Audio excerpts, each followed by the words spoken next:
今日講嘅係發生喺東漢末年嘅故事。曹沖稱象。喺好耐以前，吳國有一位使者拖住隻大笨象嚟到，曹操同班大臣即刻出嚟圍觀，個個都 O 晒嘴，不停有人講：哇，咁大隻象，點知有幾重啊？班大臣喺度噏三噏四，有人拎住個大秤，但望住隻大象拗晒頭，又有人講：邊有咁大把秤啊？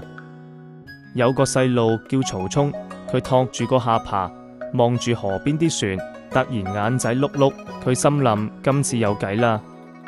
曹沖好醒目咁用香蕉引隻大象上船，隻船慢慢沉低咗，等船停定之後，曹沖即刻喺嗰度做咗個標記，佢話等陣就會有用啦。等到隻大象落咗船之後，曹沖叫啲工人搬啲石頭上船，等隻船又慢慢沉到畫咗線嗰個位。原來曹沖用石頭代替大象，沉到同一個位就停低。